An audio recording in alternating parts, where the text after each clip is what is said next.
Assalamualaikum warahmatullahi wabarakatuh. Selamat malam. Waalaikumsalam. Teman-teman, malam ini kita launching podcastnya Papri, Persatuan Artis, Penyanyi, dan Pencipta Lagu Indonesia, daerah Sulawesi Selatan. Kita berbincang-bincang malam ini tentang bagaimana dinamika musik di Kota Makassar, dan saya ditemani oleh tiga, ada penyanyi, ada penggiat, ada pengurus, bersama Udin Leader. Selamat malam Pak Udin. Malam Pak. Apa kabar? Alhamdulillah. Sehat ya? Baik, sehat walafiat. Wah. Kemudian Pak Bro Mahdar Nur, Ketua Papri Sulawesi Selatan. Apa kabar? Baik, Kancu. Alhamdulillah sehat. Sehat.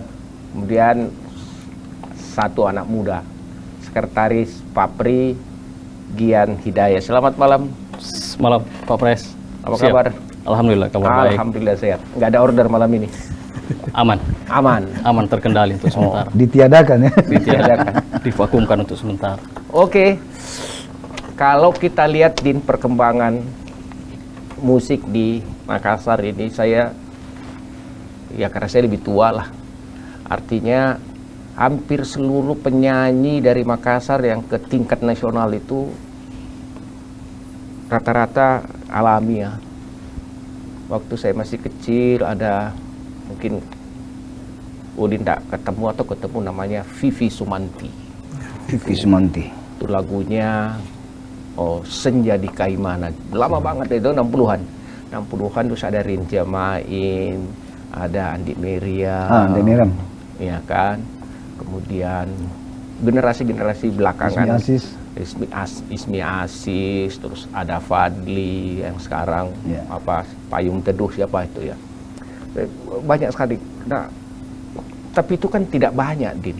Iya, siap. Dia lahir dari satu generasi yang panjang. Iya kan.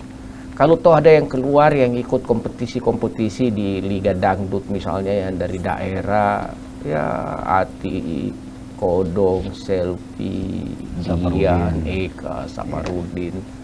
Itu lahir karena memang alamiah betul. Nah, kalau menurut Udin, apa sih sebetulnya masalahnya kita tidak berkembang? Ya baik, Assalamualaikum warahmatullahi wabarakatuh. Selamat malam.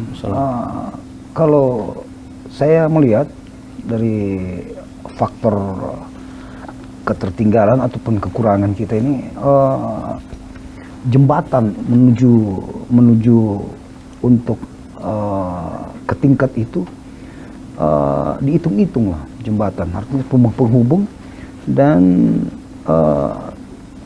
masalah bahasa juga di dalam lagu daerah Makassar. Nah, itu sedikit agak kaku, dia tidak mempergunakan bahasa Indonesia tapi bahasa sehari-hari yang dialeknya bahasa Indonesia tapi dialeknya kayak dialek Makassar. Ada sih tapi masih jarang, seperti Pantai Losari. Terus ada lagunya almarhum Ancilariti, Jangkotaku, itu yang 2019 kemarin itu alhamdulillah saya rilis kembali, dan itu mulai terangkat dan mulai dikenal orang, itu Jangkotaku. Nah, itu bahasa-bahasa begitu yang artinya seperti lagu-lagu Ambon, seperti lagu-lagu Batak, lagu-lagu Manado, kan mereka mempergunakan bahasa itu, bahasa keseharian. Yeah. Jadi gampang ditelaah, gampang dicerna, gampang ditahu artinya. Kalau kita Makassar kan memang bahasa Makassar yang kita tonjolkan di situ. Jadi mungkin kalau untuk lebih melebarkan, mempromosikan lagu-lagu kita, ya cocok yang kita bilang tadi, bahwasanya kita carilah motivasi bagaimana lagu itu sehingga lagu Makassar yang diramu dengan bahasa keseharian kita, Melanesia ya, Jangkotaku misalnya. Jadi orang itu langsung sampai, langsung nyampe. Orang tidak bertanya-tanya apa artinya nih. Terkadang orang suka lagu itu tetapi dia tidak tahu artinya. Suka dengan notasinya, dengan lagunya, tapi mereka bertanya-tanya apa sih artinya ini. Tapi kalau mereka tahu artinya itu langsung kena. Beda kalau memang artinya macam itulah lagu yang sudah mau nasional itu Angin Memiri, Anak Kukang, terus Sulawesi Parasanganta dan lain-lain itu kan, itu saya rasa untuk memperbarui ataupun merilis kembali itu mungkin kalau mereka ahli warisnya setuju di bahasa modernkan ya, dimodernkan, misalnya Angin Memiri, Anak Kukang diramu dengan musiknya yang baru, dipadukan ori dengan modern, modernisasi lah, dan bahasanya kalau setuju ahli warisnya Borak dan Irate, anaknya atau apanya, itu saya rasa kita lebih progres dan lebih melebar, lebih cepat. Pak Bung Mahdar ya, sebagai pengurus atau ketua Papri ini kan dalam pandangan saya sebuah wahana untuk teman-teman para artis, penyanyi dan pencipta lagu berkumpul, ya kan, artinya selama ini kan tidak ada wadah seperti itu untuk bisa menghimpun semua persoalan-persoalan seperti ini, karena bagaimanapun juga musik itu kan sesuatu yang sangat dibutuhkan oleh manusia. Jadi sesuatu yang bisa merubah perasaan, mengubah. Nah, apa upaya Papri dalam konteks seperti yang disampaikan Udin tadi? Ya, jadi memang terlepas bahwa situasi saat sekarang ini hampir 2 tahun kita dalam situasi PPKM, artinya kondisi baik ekonomi maupun kegiatan-kegiatan yang sangat dibatasi oleh pemerintah. Tetapi di sisi lain saya juga masih melihat sebenarnya ada ruang dan peluang teman-teman di situ. Contoh misalnya, ini kan ketika orang lebih banyak kemarin di rumah, artinya lebih banyak orang melihat HP, lebih banyak melihat TV. Salah satu contoh yang sempat di awal-awal itu ada album Aisyah kalau tidak salah ya, yang sebenarnya lagu itu Malaysia punya lagu itu, cuman tidak tahu bagaimana tiba-tiba ada yang mengaransemen ulang dan luar biasa meledak pada di awal-awal 2 tahun yang lalu. Salah satu contoh lah itu. Artinya dengan di era digital sekarang ini, ya sebenarnya kalau kita mau sedikit bersusah payah, ya artinya dengan etos yang kita tetap kita tingkatkan kreativitas kita. Kan sekarang era digital, kita di dalam kamar saja kita bisa berbuat yang orang di belahan dunia mana bisa menyaksikan kegiatan itu. Nah, ini yang sebenarnya yang kita memang harus maksimalkan. Nah, tetapi kan beberapa pertanyaan juga. Nah, kita ini sudah melek IT enggak teman-teman kita ini. Artinya dulu kalau yang di awal-awal saya dengan Anci tahun 90-an itu, ketika kita merilis satu album, yang menghantui kita adalah pembajakan. Itu yang, nah sehingga sepertinya ada mati suri juga teman-teman, ada keputusasaan ya ketika kita mau menciptakan sesuatu, baik produser juga zaman itu juga putus asa juga. Begitu maraknya pembajakan. Nah, itu pula mungkin yang masih ketakutan itu. Tetapi kalau saya lihat sebenarnya mestinya ini tidak perlu takut lagi dalam era digital ini, karena terang benderang sekarang orang yang menggunakan, ya. Jadi misalnya ada yang istilah orang mengcover ya lagu. Sekarang justru disuruh cover yang sebanyak-banyaknya. Betul. Kita jangan melarang orang mengcover karena begitu terang benderangnya siapa yang menggunakan Iya. hak cipta kita gitu. Ya, loh. betul. Nah, hanya memang sekarang persoalannya memang ya tentu harus didaftarkan saya kira ya. Itu. Kan kita mau menggairahkan kembali. Jadi saya melihatnya kehadiran Papri ini juga kita memang mendorong industri musik. Iya. Nah, kalau kita bicara soal industri musik ini kan banyak rangkaian-rangkaian ya. Kalau saya istilahkan ekosistemnya itu yang melengkapi kita menuju ke era industri musik ini. Ada kelakar dari Gubernur Jawa Tengah kemarin ya. Mestinya sekarang ini katanya kita lanjutkan era ini. Bayangkan God Bless bikin konser dengan gedung yang minim, penonton yang minim, tetapi menghasilkan uang yang luar biasa. Iya. Kenapa kita tidak mencontoh itu? Artinya ini malah tradisi ini saya kalau kita lanjutkan dengan yang tidak terlalu menggunakan, misalnya kalau dulu God Bless itu mesti konser itu harus di Senayan yang Harus lapangan luas. lapangannya luas, kemudian orang yang harus datang begitu banyak. Nah sekarang ini ruangan yang tidak terlalu besar, kita bisa melakukan itu. Nah inilah yang saya pikir Papri tempat kita diskusi lah. Yuk musisi-musisi semua kita diskusi jalan keluarnya saya kira. Kalau kita mau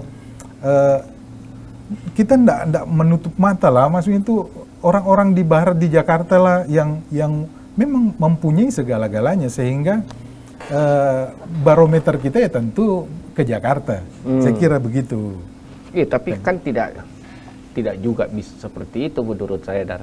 Karena kan semua era keterbukaan kita bisa menyanyi seperti Anda bilang tadi ya, di rumah pun kita menyanyi, pasang kamera, suara bagus, kita cover. Tapi itu kan bukan sesuatu yang menjadi penghalang bagi perkembangan. Yang menurut saya yang diperlukan sekarang adalah wahana di mana tempat para penyanyi-penyanyi ini atau para yang mau mengembangkan bakatnya ini ada tempatnya untuk mengadu. Ya, seperti itu.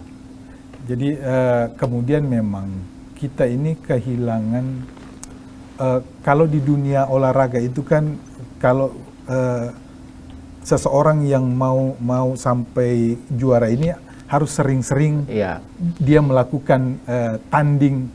Nah, kita juga kalau zaman-zaman dulu kan ada istilah bintang radio dan televisi yang memang berjenjang, kan Cu? Mulai dari daerah gitu loh, disaring di daerah, lalu diadu di Makassar. Nah, kita selama ini memang ada kegiatan itu, tetapi sepertinya tidak terukur gitu ininya. Hanya kegiatan itu ada lalu hilang begitu saja tanpa kesan, tanpa dilakukan dengan profesional, tanpa dilakukan secara maksimal. Jadi kegiatan itu hanya begitu kegiatan itu juara itu lomba itu misalnya ada, habis itu selesai. Nggak tahu harus kemana. Nah, ini yang kita memang mesti punya perhatian lah di situ. Artinya kita nggak sampai di situ. Nah, Papri dengan keberadaan kita inilah guna kita ini mengedukasi teman-teman ya. Yuk kita contohnya misalnya ini kita ada lembaga sertifikasi apa semua di situ yang kita bisa lakukan segalanya di Papri ini. Jadi memang pekerjaan rumah yang kita harus bedah bersama ya, terutama soal musik-musik di daerah kita. Ya, sekarang ke Gian. Siap. Kalau kita lihat tren musik ya di Makassar dengan anak-anak muda kira-kira 5 atau 10 tahun terakhir ini kan berkembang. Anak-anak yang mencoba main pop, rockers. Artinya kalau kita lihat perkembangan di tempat-tempat hiburan kan itu kadang-kadang saya ke tempat hiburan ya anak-anak muda yang main Potensial. bagus-bagus ya. Ada yang masuk di YouTube dengan arrangement yang sendiri. Nah, bagaimana Anda sebagai sekretaris di sini di pabrik mencoba untuk melihat potensi pemusik-pemusik muda ini dari berbagai karakter? Iya, baik, terima kasih Pak Presiden. Saya manggil beliau Pak Presiden karena memang kapasitas beliau ini presiden sebenarnya. Saya mencoba merekonstruksi dulu pernyataan pertama Pak Pres tadi ke Bang Udit Leader, bahwa apa sih yang menjadi problem utama kita nih. Jadi kebetulan saya ini musisi aktif yang menjadi pengurus DPD Papri dengan Yeah. Jadi 5-6 tahun terakhir memang saya jarang di Makassar, jadi banyak Jakarta dan Surabaya.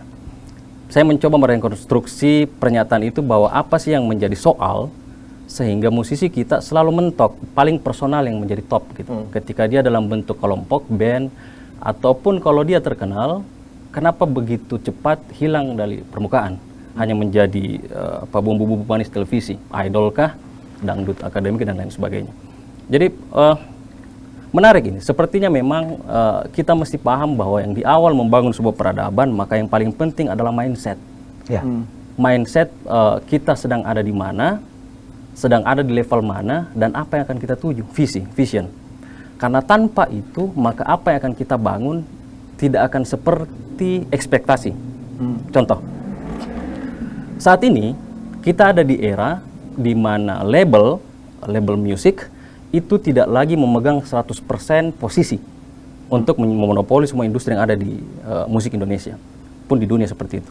Kita sekarang ada di era di mana kita bisa mandiri menjadi artis, mandiri menjadi pencipta lagu, mandiri menjadi pemain musik dengan semua infrastruktur yang ada.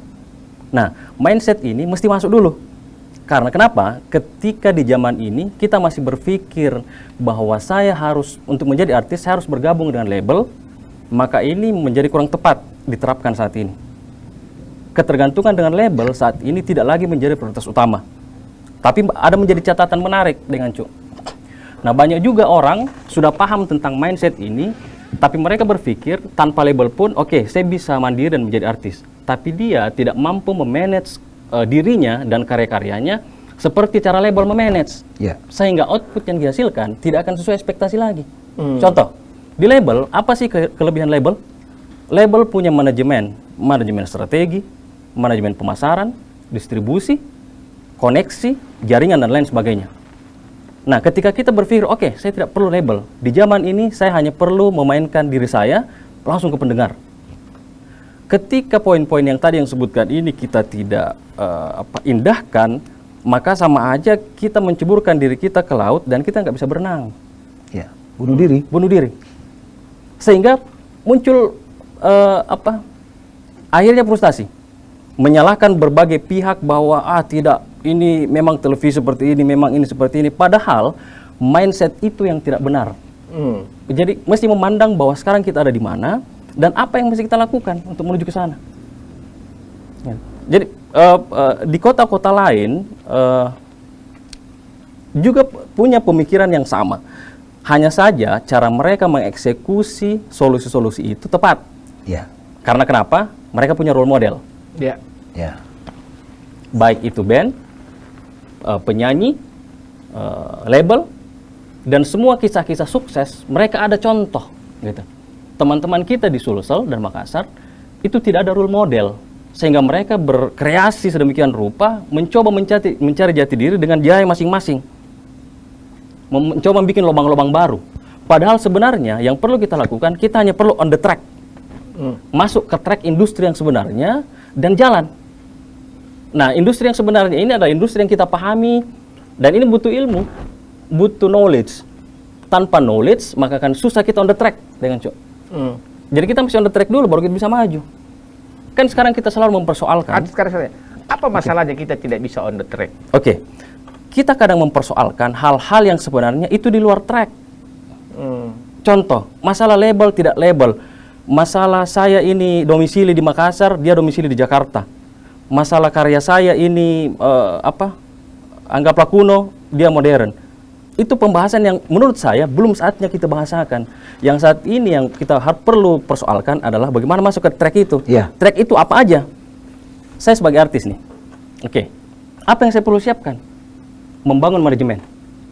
Manajemen personal sebagai personal branding, branding awareness, membangun manajemen pemasaran, manajemen strategi yang semuanya muaranya menuju ke industri itu.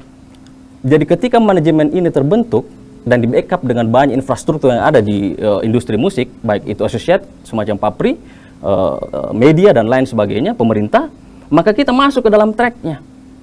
Sisa peruntungan dan kerja keras. Jadi sebelum kita masuk ke dalam track itu, maka jangan dulu membahasakan atau jangan dulu kita mencoba mempersoalkan hal-hal yang sebenarnya belum dalam stadion. Ibarat PSM mau main atau kita mau main bola, kita belum dalam stadion, belum bermain dengan Persebaya atau Persib Bandung, kita sudah mempersoalkan masalah stadion, padahal kita belum ada di situ, di dalam lapangan itu. Itu yang ada sekarang. Itu yang kejadian. Nah, sekarang apa upayanya Pak Pri untuk melihat Oke. persoalan ini? Nah, jadi fenomena ini penting buat kita garis bawahi bahwa yang terpenting adalah knowledge.